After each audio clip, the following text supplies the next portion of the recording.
আসসালামু আলাইকুম। আমন্ত্রণ বাংলা ভিশন সংবাদে আপনাদের সাথে আছি নাদিরা আশরাফ। শুরুতেই বিআরবি কেবলস সংবাদ শিরোনাম। কুমিল্লায় পূজা মণ্ডপের ঘটনার 4 মামলা, গ্রেপ্তার 41। কিছু দুষ্ট চক্র বিশৃঙ্খলা সৃষ্টি করতে চায়, জড়িতদের বিচারের আওতায় আনা হবে বললেন প্রধানমন্ত্রী। জনগণের দৃষ্টি ভিন্ন দিকে নিতে সরকার সাম্প্রদায়িক সংঘাত সৃষ্টি করছে, অভিযোগ মির্জা ফখরুলের। কোনো অপশক্তিকে মাথা তুলতে না দেওয়ার হুঁশিয়ারি ওবায়দুল কাদেরের। করোনায় আরও 7 জনের মৃত্যু, স্কুল শিক্ষার্থীদের টিকা দেওয়া শুরু। প্রাথমিকভাবে 30 লাখ শিক্ষার্থীকে ভ্যাকসিন দেওয়া হবে জানালেন স্বাস্থ্যমন্ত্রী। রাজধানীর কালশীতে ম্যানহোলে নেমে পড়া মানসিক ভারসাম্যহীন মানিক মিয়াকে 5 ঘন্টা পর জীবিত উদ্ধার। চট্টগ্রামে বাবা মা ও ভাই খুনের ঘটনায় পরিবারের বড় ছেলে আটক। দেখছিলেন বিআরবি কেবল সংবাদ শিরোনাম, এবারে বিস্তারিত। কুমিল্লার পূজা মণ্ডপের ঘটনায় 4 মামলায় 41 জনকে গ্রেফতার করা হয়েছে। গঠন করা হয়েছে তদন্ত কমিটি। সংবাদ সম্মেলনে জেলা প্রশাসক ও পুলিশ সুপার জানান, অজ্ঞাত আসামিদের বিরুদ্ধে অভিযান চলছে। নিরাপত্তা আইনে আরেকটা হচ্ছে আপনার প্যানাল কোডের 295 যেটা, আর দুইটা হচ্ছে আপনার যে পরবর্তীতে যে বানচুর বা এই বিষয়ে মামলা হচ্ছে। মোট 4টি মামলা হচ্ছে আর কি। এক্স্যাক্টলি মামলার যেটা আছে এখানে তো অজ্ঞাতনামা অনেক মানুষ যেহেতু আছে, এটা অজ্ঞাতনামাও আছে। আর আমরা তো কিছু লোককে আমাদের হেফাজতে নিয়েছি। তো 41 জনকে আমাদের জিম্মায় আছে আর কি। 41 জন আমাদের জিম্মায় আছে। মহানগরীতে 4 প্লাটুন বিজিবি, অতিরিক্ত পুলিশ, র্যাব, আনসার মোতায়েন করা হয়েছে। নিয়োগকৃত আইন শৃঙ্খলা রক্ষাকারী বাহিনীতে প্রয়োজনীয় আইনগত দিক নির্দেশনা প্রদানের জন্য 4 জন বিজ্ঞ নির্বাহী ম্যাজিস্ট্রেট নিয়োগ করা হয়েছে। ঘটনার প্রকৃত কারণ অনুসন্ধানের জন্য বিজ্ঞ অতিরিক্ত জেলা ম্যাজিস্ট্রেট কুমিল্লাকে আহ্বায়ক করে 3 সদস্য বিশিষ্ট একটি কমিটি গঠন করা হয়েছে। এই কমিটিকে 3 কার্য দিবসের মধ্যে এই ঘটনার কারণ, কারা জড়িত, এটা একটা বিস্তারিত প্রতিবেদন দেওয়ার জন্য অনুরোধ করা হয়েছে। এর আগে কুমিল্লার নানুয়ার দিঘির পাড়ের পূজা মণ্ডপ পরিদর্শন করেছেন আওয়ামী লীগের পর্যবেক্ষক দল। দুপুরে হুইপ আবু সাইদ আল মাহমুদের নেতৃত্বে দলটি নগরীর বিভিন্ন পূজা মণ্ডপ পরিদর্শন করেন। এ সময় আবু সাইদ বলেন, বাংলাদেশের সব ধর্মের লোকজনই স্বাধীনভাবে তাদের ধর্মীয় উৎসব পালন করে আসছে। হঠাৎই একটি চক্র ষড়যন্ত্রমূলকভাবে অস্থিতিশীল পরিস্থিতি তৈরি করছে। এ সময় আরও ছিলেন আওয়ামী লীগের তথ্য ও গবেষণা বিষয়ক সম্পাদক সেলিম মাহমুদ সহ কুমিল্লা আওয়ামী লীগের নেতারা। এদিকে পূজা মণ্ডপ পরিদর্শনে গিয়ে চট্টগ্রাম রেঞ্জ পুলিশের ডিআইজি আনোয়ার হোসেন কুমিল্লার ঘটনা উস্কানিমূলক বলে মন্তব্য করেন।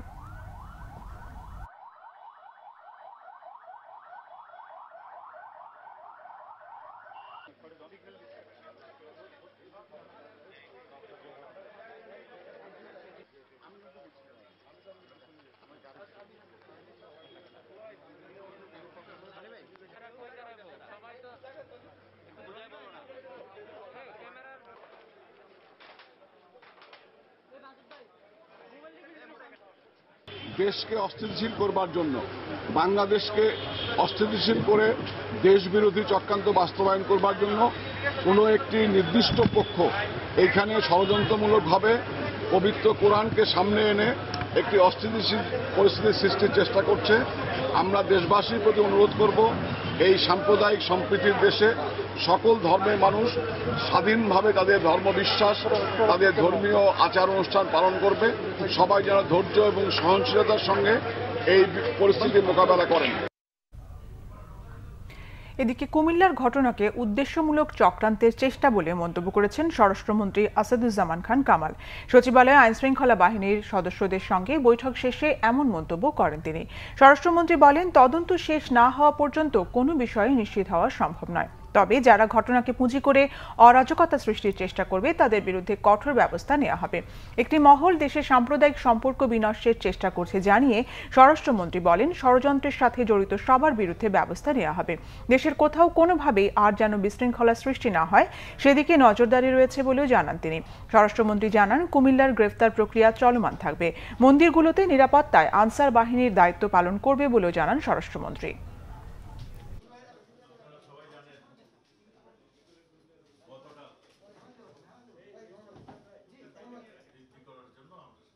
আমরা মনে করছি এটা কোনো উদ্দেশ্যমূলকভাবে কোনো স্বার্থান্বেষী মহল, কোনো ষড়যন্ত্রকারী চক্রান্তকারীর কর্ম। এটা তদন্ত শেষে আপনাদেরকে সমস্ত ঘটনাগুলো আমরা জানাতে পারবো। আমরা এই কুমিল্লার এই ঘটনা দুঃখজনক ঘটনা, অবশ্যই আমরা বারবার বলছি এই ঘটনায় যারা জড়িত তাদেরকে অবশ্যই আমরা খুঁজে বের করব। আমরা কয়েকজনকে আমরা চিহ্নিত করেছি। আমাদের গোয়েন্দা সংস্থা তাদেরকে সবাইকে শনাক্ত করে তাদেরকে আমরা মনে করছি আমরা খুব শীঘ্রই তাদেরকে আমরা অ্যারেস্ট করতে সক্ষম হব। প্রধানমন্ত্রী শেখ হাসিনা বলেছেন, বাংলাদেশে সাম্প্রদায়িকতার কোনো স্থান নেই। কুমিল্লার ঘটনার বিস্তারিত তদন্ত চলছে জানিয়ে প্রধানমন্ত্রী বলেন, কিছু দুষ্টচক্র বিশৃঙ্খলা সৃষ্টি করতে চায়, যেই জড়িত থাক খুঁজে বের করা হবে। ধর্মীয় বিষয়ে কেউ যেন বিশৃঙ্খলা সৃষ্টি করতে না পারে সেজন্য সবাইকে সতর্ক থাকার আহ্বানও জানান প্রধানমন্ত্রী। বৃহস্পতিবার শারদীয় দুর্গাপূজার মহানবমীতে প্রধানমন্ত্রী শেখ হাসিনা ঢাকেশ্বরী জাতীয় মন্দিরে ভক্তদের সাথে গণভবন থেকে ভার্চুয়ালি শুভেচ্ছা বিনিময় করেন। অনুষ্ঠানে দেয়া বক্তব্যে প্রধানমন্ত্রী বলেন, দেশের সকল ধর্মের মানুষ স্বাধীনভাবে নিজ নিজ ধর্ম পালন করবে। কুমিল্লার ঘটনাকে সম্প্রীতি নষ্ট করার চেষ্টা উল্লেখ করে জড়িতদের খুঁজে বের করে সাজা নিশ্চিত করার কথাও জানান প্রধানমন্ত্রী। বাংলাদেশে সকল ধর্ম বর্ণ সকলে একসঙ্গে বসবাস করবে এবং যার যার ধর্ম শেষে পালন করবে, অর্থাৎ ধর্ম যার যার, কিন্তু উৎসব সবার। এবং বাংলাদেশে কিন্তু এটা সবসময় আছে, কিন্তু মাঝে মাঝে কিছু কিছু দুষ্টচক্র কিছু ঘটনা ঘটিয়ে মানুষের ভিতরে এই চেতনাটাকে নষ্ট করতে চায়। কিছুদিন আগে কুমিল্লায় যে ঘটনা ঘটছে, ইতিমধ্যে এটা তদন্ত হচ্ছে, খুব ব্যাপকভাবেই তদন্ত হচ্ছে, অনেক তথ্য আমরা পাচ্ছি। এবং অবশ্যই এই ধরনের ঘটনা যারা ঘটাবে তাদেরকে আমরা খুঁজে বের করবই, এটা আমরা করতে পারবো। এখন প্রযুক্তির যুগ, এটা বের করা যাবে এবং সে যেই হোক না কেন, যে ধর্মেরই হোক না কেন, তার বিরুদ্ধে যথাযথ ব্যবস্থা অবশ্যই নেওয়া হবে। কেউ যেন বিশৃঙ্খলা সৃষ্টি করতে না পারে সেজন্য ধর্মীয় বিষয়ে সবাইকে আরো সতর্ক থাকার আহ্বানও জানান প্রধানমন্ত্রী। আমাদের নবী করিম সাল্লাল্লাহু আলাইহি সাল্লাম সবসময় সেটাই বিশ্বাস করতেন যে সকল ধর্মাবলম্বী মানুষ তার নিজ ধর্ম পালন করবে। কিন্তু হ্যাঁ, আমাদের কিছু লোক ধর্মান্ধতায় ভোগে এবং তারা সবসময় একটা সাম্প্রদায়িক দ্বন্দ্ব সৃষ্টি করতে চায়। এটা শুধু আমাদের দেশে না বা মুসলমান হিসেবে না, এটা সব ধর্মেই কিন্তু এই ধর্মান্ধ শ্রেণীটা আছে এবং তারা সবসময় একটা গোলমাল বা একটা কিছু করার চেষ্টা করে। কাজে সেই ক্ষেত্রে যদি সকলে আমরা এক হয়ে চলি, নিশ্চয়ই তারা এই ক্ষতি করতে পারবে না। আর যে ঘটনা ঘটেছে, আমি আবারও বললাম যে সাথে সাথে আমরা ব্যবস্থা নিচ্ছি, সর্বক্ষণ এটা আমরা যোগাযোগ রাখছিলাম এবং এই ব্যাপারে যথাযথ পদক্ষেপ নেওয়া হচ্ছে এবং যেখানে যেখানে যারাই এ ধরনের কোনো ঘটনা ঘটাবে সাথে সাথে তাদেরকে খুঁজে বের করা হবে এবং আমরা অতীতেও করেছি এবং সেটা আমরা করতে পারবো এবং যথাযথ শাস্তি তাদের দিতে হবে। মানে এমন শাস্তি যেন ভবিষ্যতে আর কেউ সাহস না পায়, সেটাই আমরা চাই। নিজেদের সংখ্যালঘু না ভেবে সব ধর্মের মানুষের বসবাসের নিশ্চয়তা দেন প্রধানমন্ত্রী। এছাড়া সনাতন ধর্মের উপাসনালয় থেকে শুরু করে ধর্মচর্চায় সরকারের নানা সহযোগিতার কথাও তুলে ধরেন শেখ হাসিনা। রকুনুজ্জামান, বাংলা ভিশন, ঢাকা। বিএনপি মহাসচিব মির্জা ফখরুল ইসলাম আলমগীরের অভিযোগ, জনগণের দৃষ্টি ভিন্ন দিকে নিতে দেশের সাম্প্রদায়িক সংঘাত সৃষ্টি করছে সরকার। বিএনপি কখনোই সাম্প্রদায়িকতাকে প্রশ্রয় দেয়নি, ভবিষ্যতেও দেবে না বলেও জানান মির্জা ফখরুল। তিনি বলেন, যারা দেশকে অস্থিতিশীল করতে চায় তারাই সম্প্রীতি নষ্ট করছে। শারদীয় দুর্গাপূজার মহানবমীতে ঢাকেশ্বরী কেন্দ্রীয় মন্দিরে যান বিএনপির মহাসচিব মির্জা ফখরুল ইসলাম আলমগীর। এ সময় সনাতন ধর্মাবলম্বীদের সাথে শুভেচ্ছা বিনিময় করেন। পূজা মণ্ডপে হামলায় দায়ীদের শাস্তির দাবি জানান বিএনপির মহাসচিব। তিনি বলেন, সম্প্রীতির বাংলাদেশকে কারা অস্থিতিশীল করে ফায়দা লুটতে চায় তাদের মুখোশ উন্মোচন করতে হবে। এই দেশে বাংলাদেশে আমরা কখনো সাম্প্রদায়িকতার প্রশ্রয় দেইনি এবং আমরা দলের পক্ষ থেকে এটুকু আমরা অত্যন্ত জোর গলায় বলতে পারি, দৃঢ়তার সঙ্গে বলতে পারি, আমরা কোন রকম সাম্প্রদায়িকতার প্রশ্রয় দেই না, আমরা দেব না কোনোদিন।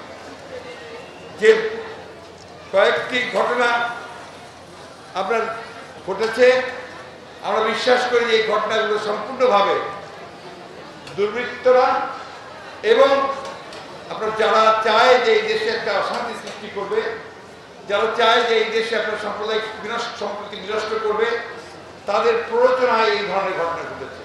আমরা আজকে এটা তীব্র নিন্দা জানিয়েছি। আমরা মনে করি যে অবিলম্বে এই সমস্ত দুষ্কৃতিকারী যারা সাম্প্রদায়িক সম্প্রীতিকে নষ্ট করতে চায়, যারা বাংলাদেশে অস্থিতিশীলতা সৃষ্টি করতে চায়, তাদের বিরুদ্ধে তদন্ত করে ব্যবস্থা গ্রহণ করা অত্যন্ত প্রয়োজন। এদিকে ঢাকা রিপোর্টার্স ইউনিটিতে জাতীয়তাবাদী সমবায় দলের এক আলোচনায় মির্জা ফখরুল ইসলাম আলমগীর বলেন, কুমিল্লার ঘটনার তদন্তের পাশাপাশি প্রকৃত অপরাধীদের গ্রেফতার করতে হবে। এই যে সাম্প্রদায়িক সম্প্রীতি বিনষ্ট করবার যে চক্রান্ত, এটা এই সরকারের চক্রান্ত। তারা এই দেশে সাম্প্রদায়িক সম্প্রীতি নষ্ট করতে চায়, ধ্বংস করতে চায় এবং দেশে স্থিতিশীলতা নষ্ট করতে চায়। আমরা এইসব ঘটনার তীব্র নিন্দা জানাচ্ছি এবং একই সঙ্গে অবিলম্বে প্রকৃত অপরাধী যারা তাদেরকে আপনার গ্রেফতার করে তাদের বিরুদ্ধে আইনের ব্যবস্থা নেওয়ার জন্য দাবি জানাচ্ছি। বিএনপির মহাসচিব জানান, বেগম খালেদা জিয়া শারীরিক নানা জটিলতায় ভুগছেন, তার পূর্ণাঙ্গ চিকিৎসা দরকার। দেশে বেগম জিয়ার চিকিৎসা সম্ভব নয় উল্লেখ করে তার নিঃশর্ত মুক্তির দাবি জানান মির্জা ফখরুল। জাহাঙ্গীর আকন্দ, বাংলা ভিশন, ঢাকা। জাতীয় নির্বাচনকে সামনে রেখে একটি অশুভ শক্তি সাম্প্রদায়িক সম্প্রীতি নষ্টের ষড়যন্ত্র করছে, অভিযোগ করেছেন আওয়ামী লীগের সাধারণ সম্পাদক ওবায়দুল কাদের। কোনো অপশক্তিকে সরকার মাথা তুলতে দেবে না বলে হুঁশিয়ার করে দেন তিনি। এদিকে তথ্য ও সম্প্রচার মন্ত্রী ডক্টর হাসান মাহমুদ বলেছেন, সাম্প্রদায়িক সম্প্রীতি নষ্টের ষড়যন্ত্রের সাথে জড়িতদের খুঁজে বের করা হবে। বৃহস্পতিবার গোপীবাগের রামকৃষ্ণ মিশনে পূজা মণ্ডপ পরিদর্শন করেন আওয়ামী লীগ সাধারণ সম্পাদক ওবায়দুল কাদের। এ সময় তার সাথে ছিলেন ধর্ম প্রতিমন্ত্রী ফরিদুল হক খান। পরিদর্শন শেষে ওবায়দুল কাদের বলেন, দেশের উন্নয়ন অগ্রগতিতে যাদের গাত্রদাহ তারাই দেশকে অস্থিতিশীল করার অপকৌশলে লিপ্ত। জানান, প্রধানমন্ত্রী এরই মধ্যে যে কোনো দুরভিসন্ধিমূলক কর্মকাণ্ডের বিরুদ্ধে ব্যবস্থা নিতে প্রশাসনকে নির্দেশ দিয়েছেন। সতর্ক আছে আওয়ামী লীগের নেতাকর্মীরাও। জাতীয় নির্বাচনকে সামনে রেখে এ অশুভ অপশক্তি, উগ্র সাম্প্রদায়িক গোষ্ঠী, এরাই আজকে কুমিল্লার ঘটনা সহ আরও 10-12টি জায়গা হিন্দুদের বাড়িঘরে হামলা, এ ধরনের ঘটনা ঘটেছে। এইসব ঘটনার সাথে এই অপশক্তি জড়িত। আমরা যে কোনো মূল্যে এই সাম্প্রদায়িক অপশক্তি, এই পূজা চলাকালীন যারা বিশৃঙ্খলা সৃষ্টির পায়তারা করছে, এদের বিরুদ্ধে আমরা কঠোর অবস্থানে থাকব। এদিকে তথ্য ও সম্প্রচার মন্ত্রী ডক্টর হাসান মাহমুদ বলেছেন, একটি মহল সাম্প্রদায়িক সম্প্রীতি ধ্বংসের চক্রান্ত করছে। সচিবালয়ের সাংবাদিকদের সাথে আলাপে তিনি একথা বলেন। এটির পিছনে রাজনৈতিক উদ্দেশ্য আছে। আপনারা জানেন যে মাননীয় প্রধানমন্ত্রী বঙ্গবন্ধু কন্যা জননেত্রী শেখ হাসিনাকে রাজনৈতিকভাবে মোকাবেলা করতে ব্যর্থ হয়ে একটি মহল সবসময় গুজব রটনার কাজে লিপ্ত এবং তারা গুজব রটিয়ে সামাজিক যোগাযোগ মাধ্যম ব্যবহার করে দেশের সম্প্রীতি শান্তি বিনষ্ট করার অপকর্মে সবসময় লিপ্ত। গুজব অপপ্রচারের বিরুদ্ধে সবাইকে সতর্ক থাকার আহ্বানও জানান তথ্য ও সম্প্রচার মন্ত্রী। তাইমুর রশিদ, বাংলা ভিশন, ঢাকা। হিন্দু ধর্মাবলম্বীদের প্রধান ধর্মীয় উৎসব দুর্গাপূজার মহানবমী আজ। আর একদিন পরই বিসর্জনের মধ্য দিয়ে কৈলাসে ফিরে যাবেন দেবী দুর্গা। তাই পূজা মণ্ডপগুলোয় আনন্দের পাশাপাশি ছড়িয়ে পড়ছে বিষাদের সুর। সনাতন ধর্মাবলম্বীদের মতে নবমীর পুণ্যতিথিতে অশুভ শক্তির বিনাশ ঘটিয়ে শুভ শক্তির প্রকাশ ঘটান দেবী দুর্গা। বৃহস্পতিবার পূজা মণ্ডপগুলোয় সন্ধি পূজা ও বিহিত পূজার মধ্য দিয়ে শুরু হয় মহানবমীর আনুষ্ঠানিকতা। নবমীর দিনটিতে দেবী দুর্গার হাতে বধ হয়েছিল মহিষাসুর, আর রাম বধ করেছিলেন রাবণকে। তাই তো অশুভ শক্তির বিনাশে মন্দিরগুলোয় মন্ত্রপাঠের মধ্য দিয়ে ভক্তরা মত্ত থাকেন দেবীর আরাধনায়। দেবীর পদতলে দেয়া হয় পুষ্পাঞ্জলি। ভক্তবৃন্দরা মন্দিরে এসে মায়ের কাছে প্রার্থনা করে। আমাদের যে এখন করোনা চলতেছে, এই করোনার যেন নির্মূল হয়, দেশের আমাদের সবার মধ্যে যেন শান্তি ফিরে আসুক। নারী শক্তির যে রূপটা, বিধ্বংসী যে রূপটা, ওই রূপটাই দেখি যে মা একদম পুরা সংহার ঘটান। উনি ওনার যত শক্তি আছেন বা একটা বলে নীলাচলে, আমরা নবমীর কালার কিন্তু নির্ধারণ করি ব্লু কালার। নবমীর দিনটি দেবী দুর্গাকে প্রাণ ভরে দেখে নেওয়ার ক্ষণ বলে মনে করেন ভক্তরা, কারণ আর একদিন পরই কৈলাসে ফিরে যাবেন তিনি। মন্দিরগুলোয় তাই বাঁধছে বিদায়ের সুর। নবমীর রাতই মূলত উৎসবের শেষ রাত। এই পূজায় মায়ের কাছে ভক্তরা যে বর চায় কায় মনোবাক্যে, মা তাকে সেই বর প্রদান করে। এই হচ্ছে মহানবমীর আসল তাৎপর্যতা। বুক ভরা ভালোবাসা থেকে মাকে বিদায় দিতে হবে অশ্রু সজল চোখে। শুক্রবার দুপুরের পর বিসর্জনের মধ্য দিয়ে শেষ হবে পূজার আনুষ্ঠানিকতা। হিন্দুদের মতে দিনটিতে দোলায় চড়ে বিদায় নেবেন দেবী দুর্গা। মাইনুল শোভন, বাংলা ভিশন, ঢাকা। করোনায় দেশে এক সপ্তাহের মধ্যে দ্বিতীয়বার সর্বনিম্ন 7 জনের মৃত্যু হয়েছে। এ নিয়ে দেশে মোট মৃতের সংখ্যা দাঁড়ালো 27,737 জন। বৃহস্পতিবার স্বাস্থ্য অধিদপ্তরের নিয়মিত বুলেটিনে জানানো হয়েছে 24 ঘন্টায় 21,568 জনের নমুনা পরীক্ষা করে করোনা শনাক্ত হয়েছে 466 জনের। এতে দেশে মোট করোনা শনাক্তের সংখ্যা দাঁড়িয়েছে 15,64,485 জন। নতুন 695 জন সহ মোট সুস্থ হয়েছেন 15,26,368 জন। শনাক্ত বিবেচনায় মৃত্যুর হার 1.77, শনাক্তের হার 2.16 এবং সুস্থতার হার 97.56%। মারা যাওয়াদের মধ্যে ঢাকা বিভাগের 3 জন, চট্টগ্রামে 2 জন, রাজশাহী ও খুলনা 1 জন করে। বরিশাল, সিলেট, রংপুর, ময়মনসিংহ বিভাগে গত 24 ঘন্টায় কোনো মৃত্যু নেই। দেশে 12 থেকে 17 বছরের শিক্ষার্থীদের করোনা টিকা দেওয়ার পরীক্ষামূলকভাবে কার্যক্রম শুরু হয়েছে। মানিকগঞ্জে এই কার্যক্রমের উদ্বোধন করেন স্বাস্থ্যমন্ত্রী জাহিদ মালিক। জেলার কর্নেল মালিক মেডিকেল কলেজে SK সরকারি বালিকা উচ্চ বিদ্যালয় ও সরকারি বালক উচ্চ বিদ্যালয় সহ 4টি স্কুলের 100 শিক্ষার্থীকে ফাইজারের টিকা দেওয়া হয়। এর জন্য ব্যাপক প্রস্তুতি নেওয়া হয়েছে। এই টিকা দেওয়ার পর শিশুদের 10 থেকে 14 দিন পর্যবেক্ষণ করা হবে। এরপর ঢাকায় বড় আকারে স্কুল শিক্ষার্থীদের টিকাদান কার্যক্রম শুরু হবে। অনুষ্ঠানে স্বাস্থ্যমন্ত্রী জাহিদ মালিক বলেন, 12 থেকে 17 বছর বয়সী 1 কোটি শিশুকে ফাইজারের টিকা দেওয়ার পরিকল্পনা রয়েছে সরকারের। এই কর্নেল মালিক মেডিকেল কলেজ হাসপাতালে আমরা পরীক্ষামূলকভাবে টিকা কর্মসূচি শুরু করলাম। এরপরে আমরা সারা দেশে প্রায় 21টি জায়গায় আমরা টিকা কর্মসূচি শুরু করব এবং ঢাকা শহরে একটা বড় অনুষ্ঠানের মাধ্যমেও আমরা টিকা কর্মসূচি শুরু হয়ে যাবে। মিরপুরের কালশীতে সুয়েরেজি ড্রেনে পড়ে যাওয়া মানসিকভাবে ভারসাম্যহীন মানিক মিয়াকে নিখোঁজের প্রায় 5.5 ঘন্টা পর কালশী ব্রিজের নিচে জীবিত উদ্ধার করে ফায়ার সার্ভিস। বৃহস্পতিবার সকাল 9টার দিকে সুয়েরেজের ড্রেনে পড়ে নিখোঁজ হন ওই ব্যক্তি। ফায়ার সার্ভিস জানিয়েছে, সুয়েরেজ লাইনের মধ্যে পানির স্রোত থাকায় খুব কম সময়ের মধ্যেই কালশী ব্রিজের কাছে চলে যায় সে। প্রতিদিন সকাল থেকে রাত মিরপুর কালশীর 12তলা গার্মেন্টস সংলগ্ন এই ব্রিজে বসে থাকে এক ব্যক্তি। বেশভূষা আর আচরণ অসংলগ্ন হওয়ায় খুব একটা গুরুত্ব দিত না স্থানীয়রা। বৃহস্পতিবার সকাল 9টার দিকে এই ড্রেনে পড়ে যায় প্রতিবন্ধী মানিক মিয়া। স্থানীয়রা তাকে উঠে আসতে বললেও ড্রেনের স্রোত থাকায় সুয়ারেজ লাইনের ভিতরের দিকে চলে যায়। সারাদিন এখানেই শুয়ে থাকে, গোসল নাই, খাওয়া নাই, পাইলে খেলে না পেলে নেই, ডুব দেয় আবার টুরে, ডুব দেয় আবার টুরে। মানুষের সাহায্য করতে চায় কিন্তু সাহায্য নিতে চায় না। আস্তে আস্তে এদিকে চলে গেল। খবর পেয়ে ফায়ার সার্ভিসের ডুবুরি দল উদ্ধার অভিযান শুরু করে। একে একে ফায়ার সার্ভিসের ডুবুরিরা প্রবেশ করে সুয়ারেজ লাইনের ভেতরে। দুপুর 3টার দিকে কালশী ব্রিজের নিচে নিখোঁজ ব্যক্তির সন্ধান মেলে। পরে ব্রিজের নিচ থেকেই তাকে জীবিত উদ্ধার করা হয়। খালের সুয়ারেজ লাইন দিয়ে আমরা অনুসন্ধান করতে করতে প্রায় শেষ পর্যন্ত এসে মূল খালে যে জায়গায় মাথা লেগেছে সুয়ারেজ লাইনের এই জায়গায় আসি। এই জায়গায় আসে দেখতে পাই আমরা এই ভিকটিমকে। পরে উদ্ধার হওয়া প্রতিবন্ধী মানিককে পল্লবী থানার কাছে হস্তান্তর করে fire service and civil defence.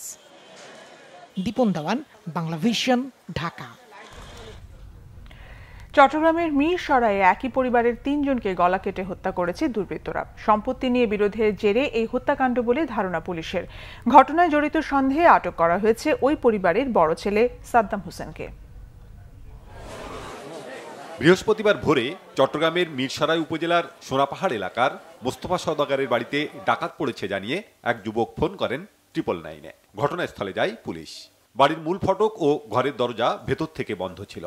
রক্তাক্ত অবস্থায় দরজা খোলেন বড় ছেলে সাদ্দাম হোসেন। পরে পুলিশ ঘরে ঢুকে ব্যবসায়ী মোস্তফা মিয়া ও তার স্ত্রী জ্যোৎস্না আক্তার এবং ছেলে আহমেদ হোসেনের লাশ উদ্ধার করে। সবাই ভাবছিল ও আহত করছে, ঢাকাতে ওকে কোবাইছে। পরে আসলে আমি 999-এ কল দিলাম। পরে সাথে সাথে পুলিশ আসছে। পুলিশ আসার পরে আমরা যখন ঘরের মধ্যে দেখি তখন ভিতরে দেখি যে 3টা লাশ। পুলিশের কাছে এলোমেলো তথ্য দেন নিহত মোস্তফার বড় ছেলে সাদ্দাম হোসেন ও তার স্ত্রী আইনুন নাহার। পরে জিজ্ঞাসাবাদের জন্য আটক করা হয় সাদ্দামকে। বড় ভাইয়া বড় ভাবি আর কে করবে এগুলা? ডাকাত কোনখান দিয়ে ঢুকবে? ভিতরে তো তালা মারা ছিল ঘরের দরজায়। বড়টা হে ফোন দিছে, ফোন দিয়ে কছে বাড়িতে তাড়াতাড়ি আয়, বাড়ি ডাকাত ঢুকছে। আগে কত ডাকাত এখনো আসেনি, কত ডাকাত গেছে। রাত্রে বড় ছেলে নিয়ে বসছে, ওখানে কথা কাটাকাটি এগুলো হয়েছে। আর যে ছেলেটা মেজর ছেলেটা মারা গেছে, এর আপনার সম্পত্তি আমাদের একটু বেশি দেওয়া হয়েছে, যেহেতু ওই ফ্যামিলি বহন করে সম্পূর্ণ খরচ এ বহন করে।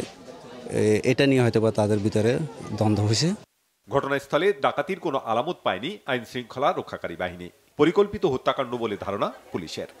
ভিতরে আসবাবপত্র এবং অন্যান্য মূল্যবান দ্রব্যাদি, মোবাইল, এগুলা সব অক্ষত অবস্থায় আছে। কোনো আসবাবপত্র বা কোনো ড্রয়ার বা কোনো শোকেস এগুলা ভাঙার বা ডাকাতি হওয়ার মতো কোনো পরিবেশ আমাদের প্রাথমিকভাবে মনে হচ্ছে না। হত্যার ঘটনা খতিয়ে দেখছে পুলিশ। Bangla Vision news desk. শ্লীলতাহানির মামলায় সবুজবাগ থানা আওয়ামী লীগের বহিষ্কৃত সাধারণ সম্পাদক ও ঢাকা দক্ষিণ সিটির কাউন্সিলর চিত্তরঞ্জন দাশের জামিন আবেদন নামঞ্জুর করে কারাগারে পাঠানোর আদেশ দিয়েছেন আদালত। বৃহস্পতিবার মামলার ধার্য তারিখ থাকায় কাউন্সিলর চিত্তরঞ্জন আদালতে হাজিরা দিতে আসেন। এ সময় তিনি তার আইনজীবীর মাধ্যমে জামিন আবেদন করেন। ঢাকা মহানগর হাকিম বেগম ইয়াসমিন আরা শুনানি শেষে তার জামিন নামঞ্জুর করে কারাগারে পাঠানোর আদেশ দেন।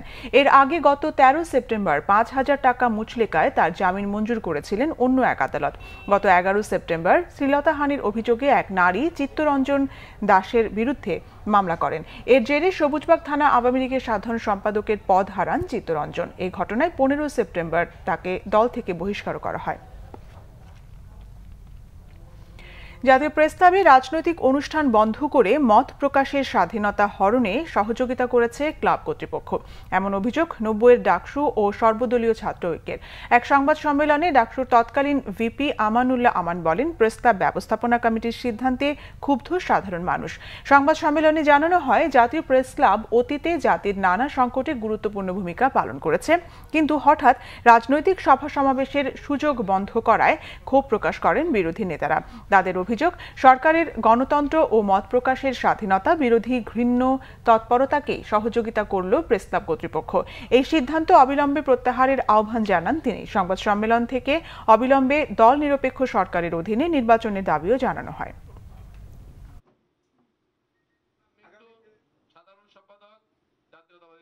আমরা মনে করি জাতীয় প্রেস ক্লাব অতীতে জাতির নানা সংকটে গুরুত্বপূর্ণ ভূমিকা পালন করেছে এবং রাজনৈতিক সভা সমাবেশ করার অবারিত সুযোগ জাতীয় প্রেস কখনোই হরণ করেননি। দেশের সকল গণতান্ত্রিক শক্তির পক্ষ থেকে এই সিদ্ধান্ত অবিলম্বে প্রত্যাহার করার জন্য আমরা আহ্বান জানাচ্ছি। সারা দেশের আরও 1007টি ইউনিয়ন পরিষদ ও 10টি পৌরসভার ভোট হবে আগামী 28 নভেম্বর। আজ নির্বাচন কমিশন সভায় অনুমোদনের পর ইউনিয়ন পরিষদের তৃতীয় ধাপের ভোটের তফসিল ঘোষণা করেন কমিশন সচিব মোহাম্মদ হুমায়ুন কবির খন্দকার। প্রধান নির্বাচন কমিশনার KM নুরুল হুদার সভাপতিত্বে এই সভা হয়। ঘোষিত তফসিল অনুযায়ী মনোনয়নপত্র জমা দেওয়ার শেষ তারিখ 2 নভেম্বর, মনোনয়নপত্র যাচাই বাছাই 4 নভেম্বর ও প্রত্যাহারের শেষ তারিখ 11 নভেম্বর, আর ভোট হবে 28 নভেম্বর। এই নির্বাচনে 31টি ইউনিয়নে ও 10টি পৌরসভায় EVM-এ ভোট হবে। কমিশন সচিব জানান, আগামী ডিসেম্বরের মধ্যে বাকি ইউনিয়ন পরিষদের নির্বাচন শেষ করতে চায় কমিশন। আগামী 11 নভেম্বর দ্বিতীয় ধাপে 848 ইউনিয়ন পরিষদে ভোট হবে। সংবাদ শেষ করব BRB কেবল শিরোনামগুলো আরেকবার জানিয়ে। কুমিল্লায় পূজা মণ্ডপের ঘটনার 4 মামলা, গ্রেপ্তার 41। কিছু দুষ্ট চক্র বিশৃঙ্খলা সৃষ্টি করতে চায়, জড়িতদের বিচারের আওতায় আনা হবে বললেন প্রধানমন্ত্রী। জনগণের দৃষ্টি ভিন্ন দিকে নিতে সরকার সাম্প্রদায়িক সংঘাত সৃষ্টি করছে, অভিযোগ মির্জা ফখরুলের। কোনো অপশক্তিকে মাথা তুলতে না দেওয়ার হুঁশিয়ারি ওবায়দুল কাদেরের। করোনায় আরও 7 জনের মৃত্যু, স্কুল শিক্ষার্থীদের টিকা দেওয়া শুরু। প্রাথমিকভাবে 30 লাখ শিক্ষার্থীকে ভ্যাকসিন দেওয়া হবে জানালেন স্বাস্থ্যমন্ত্রী। রাজধানীর কালশীতে ম্যানহোলে নেমে পড়া মানসিক ভারসাম্যহীন মানিক মিয়াকে 5 ঘণ্টা পর জীবিত উদ্ধার। চট্টগ্রামে বাবা মা ও ভাই খুনের ঘটনায় পরিবারের বড় ছেলে আটক। এ ছিল এখনকার মতো। পরের সংবাদ রাত 10:30টায় দেখার আমন্ত্রণ রইল। এছাড়া বাংলা ভিশন সংবাদ ও সংবাদ সংশ্লিষ্ট অনুষ্ঠান দেখতে ভিজিট করুন www.bbnews24.com ও facebook.com/banglavision এবং সাবস্ক্রাইব করুন youtube.com/banglavisionnews। ধন্যবাদ।